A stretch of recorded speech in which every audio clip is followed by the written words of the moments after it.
What's up, everyone? Welcome to this day in Philly sports history for March 31st, 2025. I'm your host, Jim Montgomery. Welcome to a Monday edition of the podcast.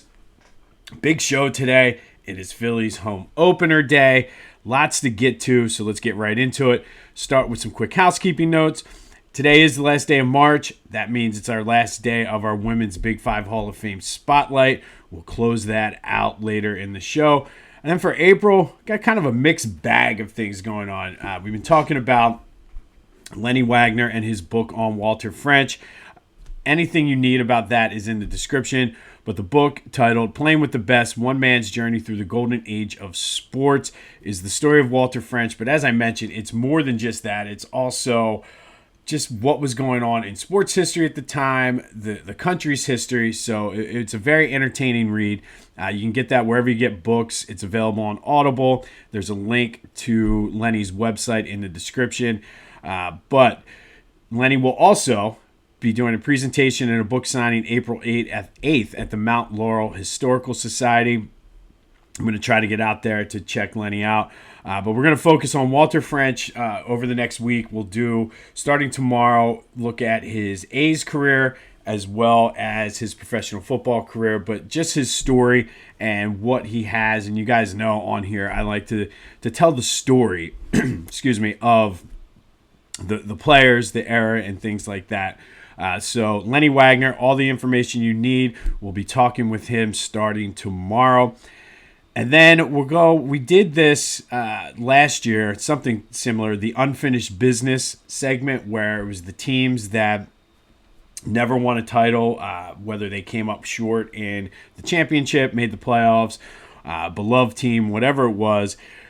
But the NFL Network does a show, Missing Rings. And the other day when we did the question of the day, the guy that, the Philly legend that you wish would have won a ring, we're going to take a look at players, coaches, groups of players that never won rings in their career and had a major impact in Philly. So we'll do that for a couple weeks, and then we'll close out April with the best draft picks per round for the Eagles in honor of the NFL draft. So we'll do a countdown starting with round 8 and above, work our way down to the top number 1 draft picks in Eagles history as we get ready for the NFL draft. So big month in April coming up. I have the golf trip, so we'll be on location up in the mountains.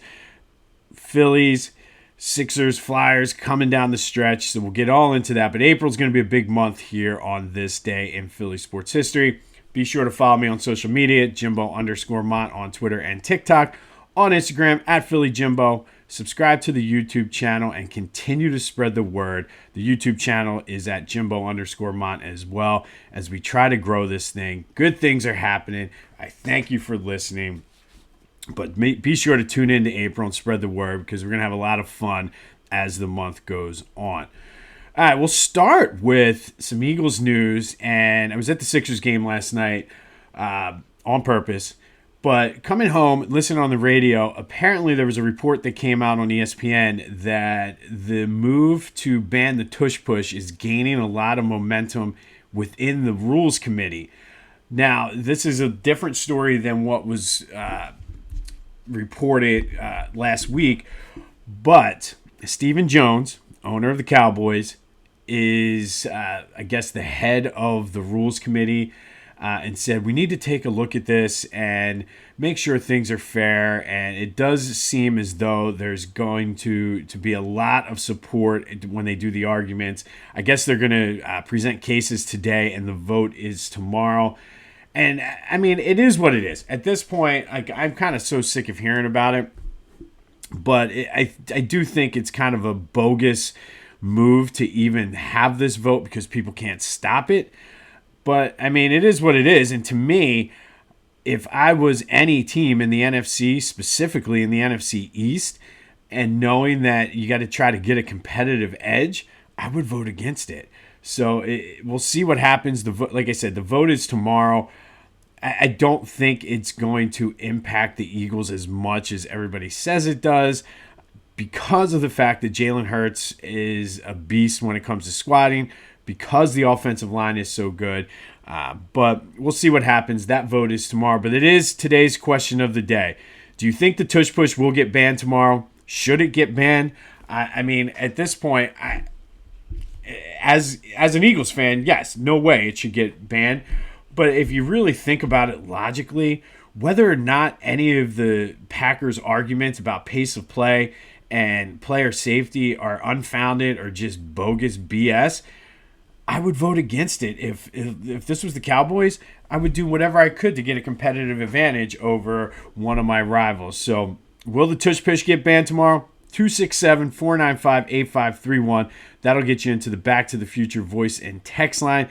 Get that, anything else Philly sports related off your chest. Now keep in mind, I think it's 24 out of the 32 teams have to vote against it. So I would assume you got two. The Eagles and Bills probably will vote against it. I don't know of any other teams that really run it. I don't know if like Sean Steichen and Jonathan Gannon would vote against it or for it, since Nick Sirianni basically came out and said, don't forget, you have jobs because of the tush push. So it'll be an interesting thing. I don't think this stuff is broadcast or they'll show the meetings, but tomorrow is D-Day for the tush push, one way or the other. So what do you think? Will it get banned? Should it get banned? Give your thoughts on the tush push. I'm so sick of hearing it's not a football play. Like, and again, it does tie in with the Lenny Wagner book, because they do talk about the rules. The rules in the NFL are constantly evolving and changing.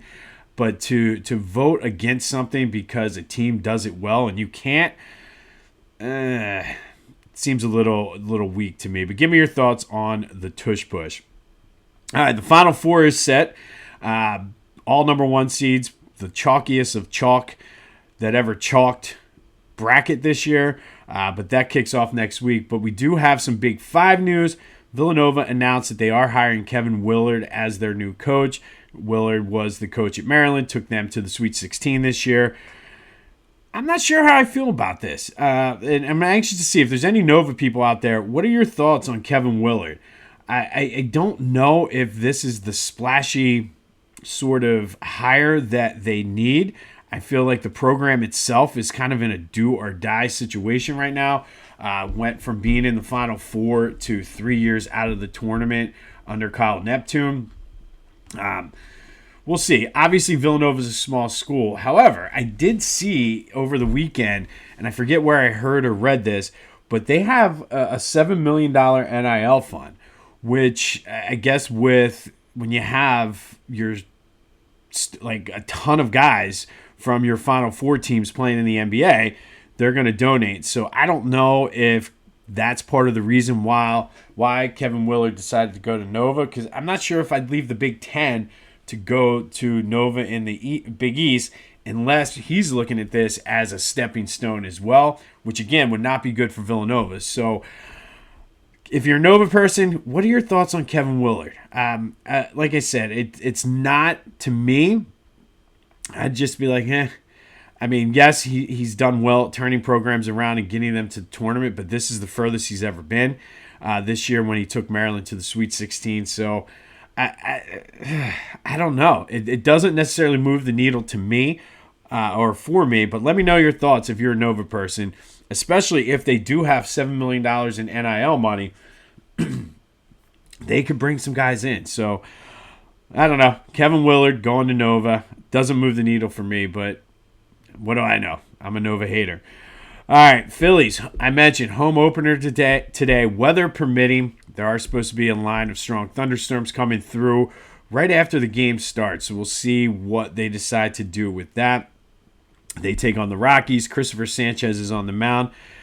Tough one yesterday for the Phils. Aaron Nolan gave up 2 home runs. Did have 8 strikeouts as the Phils lose 5-1 to the Nationals. For Aaron Nola, same story though. Home runs. Led the National League last year. Already off to a start where he's given up 2 home runs this year. However, the key takeaway from yesterday's game is they did win a series. And at the end of the day, if you win 2 out of every 3, you're going to be in the postseason. So Phil's Rockies this afternoon from Citizens Bank Park, weather permitting. All right, I did mention I went to the Sixers game last night, had an opportunity to sit in a box with the Philadelphia Sports Hall of Fame. pretty cool. Dr. J came into the box, got to meet him. Very nice guy. But the play on the court, the Sixers ran out their 51st different starting lineup of the season last night. They lost 127-109 to the Raptors. Literally nobody played. I think they had 9 guys that they could dress. But the key takeaway here is with 7 games left, they all but have wrapped up going into the lottery with that 6th pick. Now, a lot's going to be determined whether or not they can move up, if other teams move up. So the key here is to lose as many of these remaining 7 games as possible. They're one game up on the Nets right now for the 5th spot. They're only 2 games behind for the 4th spot. And they're 5 up with 7 to play for 7. So it seems as though they're pretty much locked in, barring like a crazy winning streak. But again, lose as many as you can over the next 7. But yeah, being in the box was nice. Meeting Dr. J was nice. Watching the game, not so much. Flyers return to action tonight down at the Wells Fargo Center to take on the Nashville Predators. Will the dead cat bounce continue? Mishkov has 4 goals in 2 games since John Tortorella was fired. Will he continue and make that last push to kind of separate himself for Rookie of the Year? It's about all we got left with the Flyers. Be sure to check out my friends over at the Clashing Conferences podcast. Lots of great things going on with their sports fan network. Go to clashingconferences.com to get information on what they have to offer to see how you can get involved. Their podcasts are available wherever you get your podcasts as well as on YouTube. And then, of course, Philly Goat. It's home opener day. Do some Philly shopping. Get the fans. They have all kinds of great Philly stuff. Like I said, the fans, though, second to none. Get a golf shirt, the partnership they have with Double Bogey Down. It's very nice material. Looking forward to wearing that in a couple weeks for the golf trip. But all of that is available on phillygoat.com. Be sure to use that promo code Jim Montgomery to take 10% off your order. phillygoat.com, promo code Jim Montgomery to take 10% off of your order. All right, today, in honor of the Phillies Home Opener, kind of having around the Phillies today. And the Phillies have opened up the season on March 31st 4 times in their history. First was in 1998. Curt Schilling took the mound for the Phils, pitched 8 scoreless innings, only gave up 2 hits, struck out 9, but the Phillies lose it in 14 innings to the New York Mets, 1-0 in walk-off fashion. I believe at one point this was the record for longest scoreless game in opening day history, going scoreless for 13 2/3 innings. But on this day in 1998, it was Phillies losing to the Mets 1-0 in 14 to open up that season. And then fast forward to 2003, the Phillies scored 5 in the 3rd inning to beat the Marlins 8-5 to open up the season. Jim Thome goes 3 for 4 with a double in his first game with the Phillies.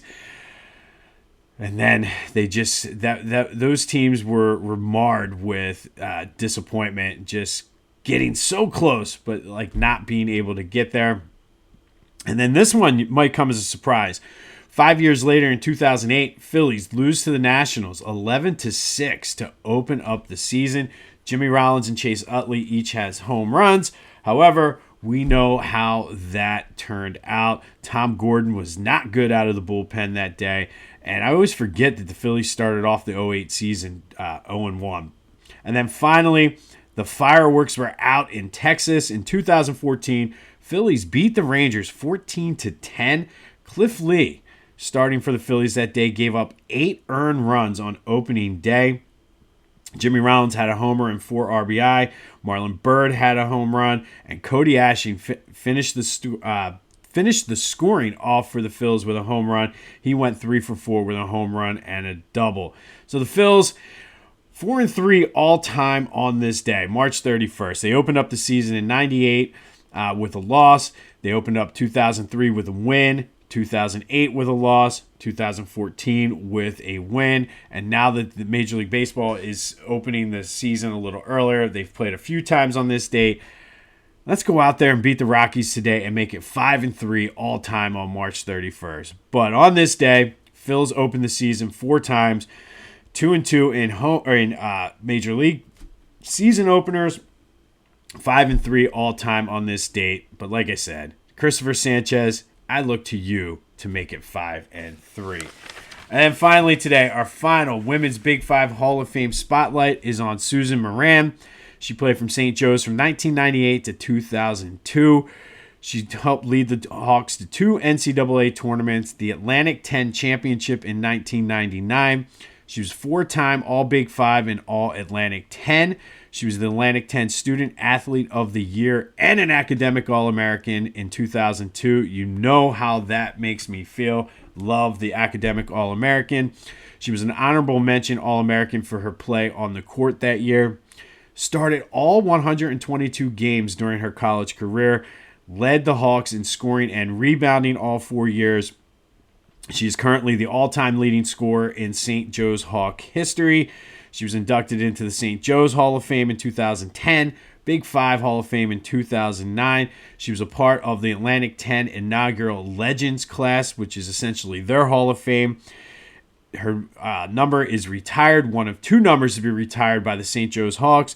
She played in both the WNBA and in Europe professionally when she was done. Came back and was a longtime assistant for the St. Joe's Hawks. She's a native of Ireland and played for the Irish national team and is in the Irish Basketball Hall of Fame as well. So Susan Moran, one of the best to ever do it, not only in St. Joe's history, but Big Five history. You are today's Women's Big Five Hall of Fame spotlight as we end the month out with a bang. You know how they always say, March comes in like a lion, goes out like a lamb? Well, we're going out like a lion today, spotlighting Susan Moran from St. Joe's and an Academic All-American to boot, and you know how I feel about that. So Susan Moran, shout out to you, today's Women's Big Five Hall of Fame spotlight. Phillies opened up the season 4 different times on this day. 1998, 2003, 2008, and 2014. Kind of a mixed bag. Lots of scoring, minus that 98 game. Some questionable pitching by some of the best to ever do it. Cliff Lee giving up 8 earned runs on opening day is just unheard of. I think that was when we kind of knew in 2014 the dream was over. That whole golden era of Phillies baseball ended. But Phillies Rockies this afternoon from Citizens Bank Park. Let's make it 5-3 today. Cristopher Sanchez, what do you say? All right, be sure to let me know your thoughts on the Tush Push. Should it be banned? Will it be banned? Does it even matter? 267-495-8531. That'll get you in. Excited to start our showing clips from the interview with Lenny Wagner tomorrow. We're going to start, like I said, 3 days worth of Walter French's career with the A's, and then 3 days on his professional football career. And again, even in this interview with Lenny, you learn more than just about Walter French. You kind of learn a little bit about the history of the NFL, history of Major League Baseball. And if you're a history person, you're going to love this book. So go check out Lenny's book, Playing with the Best, One Man's Journey Through the Golden Era of Sports, available wherever you get your books, as well as on Audible. Like I said, I love listening to books when I go on a walk or even sometimes when I'm driving. So this one will definitely keep your interest. So go support Lenny, learn something about Walter French, and satisfy your thirst for history. All right, this has been This Day in Philly Sports History for March 31st, 2025, last day of March. Hard to believe, Harry, hard to believe. Go have yourselves a Monday. My name's Jim Montgomery, and until next time, I'll see you when I see you.